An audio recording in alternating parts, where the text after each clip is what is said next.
Kelsier, the survivor, has a problem. The Ghostbloods are in disarray. Let's take a look at the events we see that involve the Ghostbloods to try to understand their goals, and consider how their mission to defend one world turns into a hunt to control the shards themselves. Welcome to Second Breakfast. My name's Lee. Join me as we explore the lore, theories, and biggest questions of the Cosmere, because if I have the questions, maybe you do too. If that sounds like your cup of tea, consider subscribing and joining us for future journeys into the Cosmere. The Ghostbloods turn up in the books long before they're ever named, but the first time they do, it's as a murder. In The Way of Kings, a gentle, funny ardent named Kelsier spends weeks getting close to Shallan, sharing flatbread, jam, and easy conversation. He's charming and he's patient, but the whole performance is a cover. The real target is Shallan's mentor, Jasnah, and his method is poison. The bread he keeps offering is dusted with it, and the jam is the antidote he eats himself to stay safe. The plan is to feed Jasnah the bread and walk away cleanly. But Jasnah has been suspicious of him for a while, and she soulcasts both the bread and the jam as nothing but a precaution. So when the moment finally comes, the antidote is gone, and Kelsier poisons himself with his own trap. Jasnah manages to save Shallan just in time. Kelsier she lets die. That's our first run-in with the Ghostbloods. A killer wearing kindness as a disguise. His true mask is uncovered only after his death, undone by the very weapon he sought to employ. So who are they? There's only one way in. An existing Ghostblood has to invite you. Each new member is marked with a tattoo somewhere on their body. 3 diamonds interlocked. They keep no secrets from each other, hunt anyone who tries to leave, and kill anyone who leaks what they know to an outsider. Many of them are world hoppers, which sets the organisation apart from most factions on Roshar. They carry Seons from Sel, small glowing mines that let them talk across enormous distances in an instant. They carry white sand from Taldain, which reacts to the presence of investiture. They have a forger among them, Moonlight, who is the very same forger who appears in the novella The Emperor's Soul. A whole other world away. No Rosharan cabal has tools like these. The Ghostbloods can see investiture, speak between planets in an instant, and rewrite a person's history with a stamped seal. All of this serves one purpose, at least according to the Ghostbloods: protect Scadrial from the rest of the Cosmere.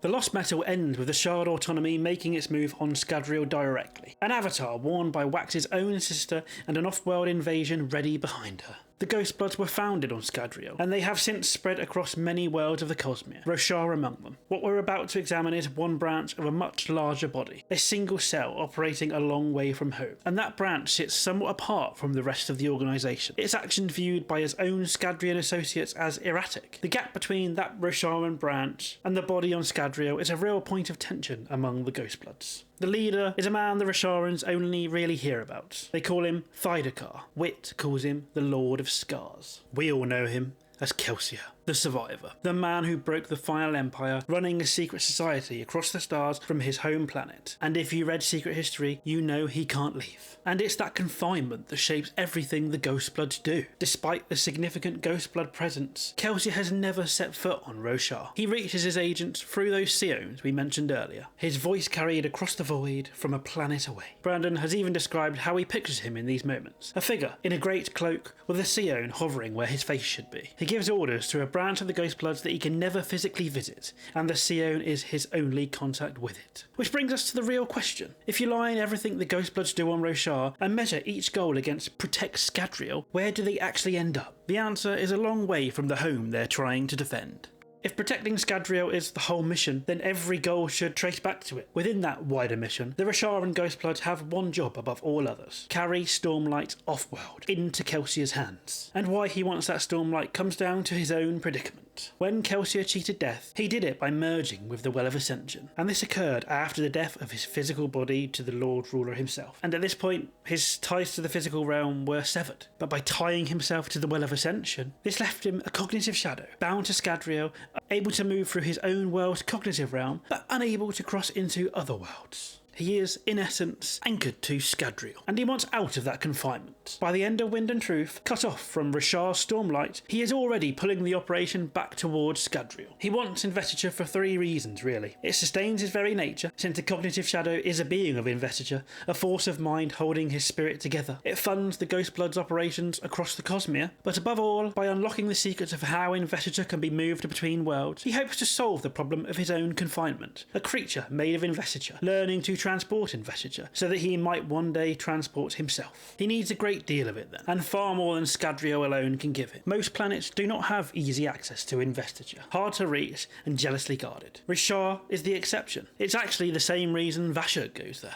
Every high storm that rolls across the continent and leaves the world glowing, free for anyone with a gemstone and the sense to leave it out in the storm. For an organisation whose founder wants investiture as a source of freedom and power, Roshar is the richest and most openly supplier they have found. It naturally follows that they would want to operate there. So what we've seen from the Ghostbloods follows that trail. They want the Oathgates, the network of portals that moves people and cargo through Shadesmar, because whoever controls the gates controls the travel. They hunt for perfect gemstones, flawless enough to hold Stormlight without letting it leak away, because anything less bleeds its charge long before it reaches another world. You can even see their pragmatism in defeat. When the fight for the Oathgates slips away and Dalinar ends up holding them, Mraize tells Shallan there is a calming wind in it, because with Dalinar controlling the gates, he can prosecute the war against Odium, and the Ghostbloods have no interest in seeing Odium rule the world they are drawing Stormlight from. They can work alongside the heroes when the goals align. But transport was never the only goal. The same people running those supply lines were also hunting a Herald of Roshar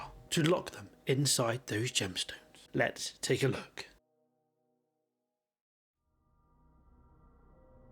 Heralds are as close as Roshar has to living gods. 10 immortal figures who anchor Vorinism, Roshar's dominant religion, for thousands of years. And Kelsier wants the Herald Kalak to be taken and kept alive. He wants Kalak for his knowledge of where Ba-Ado-Mishram's soul is held. But there is more to it than just that. Consider what a herald is. An immortal being bound to a world, unable to leave it, and slowly coming apart at the mind under the weight of an impossibly long life. Consider what Kelsier is. An immortal being bound to a world, unable to leave, afflicted by that confinement in a way that no one understands better than a herald. That is what he wants a herald for. To study the shared imprisonment and learn how to break it, with a potential second fear underneath it. The maladies of the mind that have taken the other cognitive shadows. Few beings in the Cosmere have lived closer to Kelsier's own predicament than the Heralds. So a herald is exactly the sort of person he would want to get his hands on. But as hinted at earlier, his interest in the Herald Kalak goes much further than that. The night Gavilar Khalin died shows us how far back this runs. There was a rival faction on Roshar, the Sons of Honor, sworn enemies of the Ghostbloods, and their leader went by the name of Rastaris. But what the books held back for so long was that Rastaris was a herald. In fact, he was Kalak himself, hiding in plain sight at the head of the Sons of Honor. King Gavilar knew it, and he was shielding him. As we saw in the Wind and Truth prologue, Kelsier had given Gavilar valuable information, and his price was a single man delivered to him.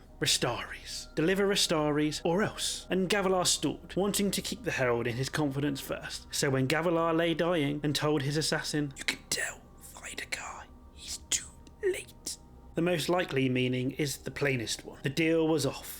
Rastaris was already slipping away, and Thydagar would not be getting him. And Szeth, Gavilar's assassin, had no idea what he was talking about. But Gavilar had been dealing with Kelsier for years, close enough to taunt him with his last breath, which tells you how far back the Ghostbloods reach into Roshar. Years on, the pursuit is still going, when Mraize hands Shallan a Razium dagger and sends her after Rastaris. Razium is Odium's god metal, and a blade of it draws a herald's soul into its length and down into the gemstone set in its hilt, sealing it away so the herald can never return. It was a Razium dagger that ended Jezreel. So the hunt for Kalak is the first goal that the transport of investiture can't really account for. It's a sign that the Ghostbloods' ambitions run well past shipping investiture off-world, and what Kalak knew, the secret worth chasing a herald for across the Cosmere goes further still. Let's take a look. Ba-Ado-Mishram is the Ghostblood's single greatest obsession on Roshar. She is an Unmade, one of Odium's 9 ancient spirits of destruction, sealed inside a perfect gemstone, after the conflict the scholars call the False Desolation, in which she made herself briefly the god of an entire people. She connected herself to every singer on the planet, and granted them forms of power. Well, almost every other singer. There is a renegade band that we will cover separately in another video. But anyway, with Ba-Ado-Mishram coming to the table to seek peace, the very vessel of the Shard of Honor traps her, imprisoning her in that perfect gemstone, through the assistance of the bondsmith, Melishi. It was this betrayal that pushed the Radiants into the Recreants, and caused the Shard of Honor to reject Tanavas, until Dalinar finds it at the Contest of Champions. The very trap that tore the connection and identity out of every singer alive, collapsing them into the docile, mindless parshmen that the world would know for the next 2,000 years. But what would the Ghostbloods want with Ba-Ado-Mishram? In Wind and Truth, Iyathtil, the senior Ghostblood running the operation on Roshar, says the quiet parts out aloud at a meeting Shallan has infiltrated in disguise. Thaidakar can only protect his homeland, she says, if the shards themselves can be controlled. And Mishram is the key to that, because she is the one being anyone has on record who has seized the role of a god, connecting herself to every single on Roshar by seizing Odium's own perpendicularity and binding them to her. By understanding the prison that holds that, you're no longer just talking about shipping Stormlight. You're talking about caging a god. It's worth flagging the obvious. Mishram is not a shard of Ba-Ado-Mishram. At least not yet, anyway. But in Iyathtil's reasoning, caging her is the nearest thing to practice. Proof that a being wielding that scale of power can be controlled at all. I, for one, question her logic, and after speaking with Kalak, Shallan puts the question to Mraize directly. What power do the Ghostbloods seek with a thing that can bind the minds of an entire people? Iyathtil's own justification, protect Scadrial by controlling the shard, is the same logic every tyrant in history has used, and the Ghostbloods have never made clear, maybe not even to themselves, where the defending ends and where the controlling begins. Neither telling as Kelsier. And this is where Jarnut comes in. The Roshar and Ghostblood branch caught the Unmade who corrupt Spren, or enlightened them, by her reckoning. And Ghostblood agents bond her enlightened Spren as Radiance. Those Spren can move through the spiritual realm far more easily than ordinary ones, and have a much easier time locating things within it. When Dalinar reaches the spiritual realm as a bondsmith with wit's preparation and an object connected to the moment he's looking for, Mraize and Iyathtil have none of that. So they shadow Dalinar's expedition and rely on Jarnut's Spren to find anything once they're inside. But why is all this talk of the spiritual realm so important? That is because that's the secret that Kalak has been holding. The spiritual realm is where Ba-Ado-Mishram is imprisoned.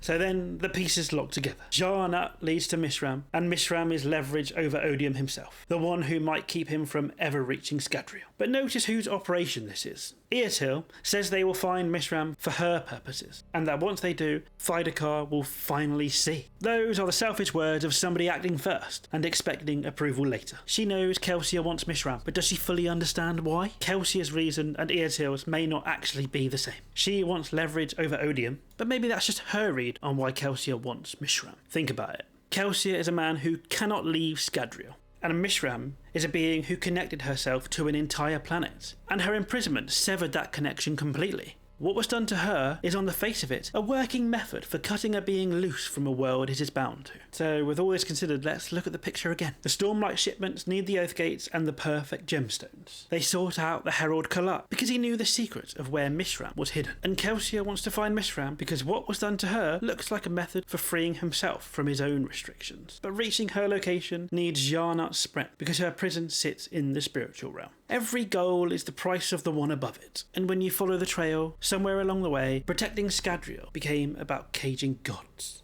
If you've liked the video so far, like and subscribe so you can be there when the next video on the splintering of virtuosity goes live. But anyway, let's continue. So how did it get that far without anybody stopping it? Start with the obvious. Kelsier cannot go to Roshar. The investiture that holds him together is Scadrian, and the connection runs to that world and no other. And it pins him there, exactly as Kalak is pinned to Roshar. Everything he wants done on Roshar gets done by proxy, through a Seon and through Iyathtil. When Kelsier appears on Roshar, he appears only as an avatar, but the distance alone doesn't explain it. Think back to what Iyathtil said at the meeting. They would find Mishram for her purposes, pursued on the expectation that Kelsier will approve once it succeeds, and his remote position means he may not know its specifics. She wants leverage over Odium, and he wants to be out from his confinement. These aren't the same goals. Kelsier founded the Ghostbloods to protect Scadrial, but the organisation he built spans the Cosmere, and the members operating beyond Scadrial sit somewhere out of his direct control. On Roshar, that meant Iyathtil and Mraize, running things a planet away from the man they answered to. Every decision followed the one before it, and each was defensible on its own. And you could argue that the model works when he's close enough to run it. On Scadrial, the Ghostbloods did exactly what he built for them. When autonomy moved against the planet, they helped Mercy collapse the perpendicularity her invasion depended on. And when discussions occurred about attacking a city, Kelsier said he expects to be asked. And when he recruits Mercy in the Lost Metal, he tells her that membership comes with access to everything the Ghostbloods know, because they keep no secrets from each other.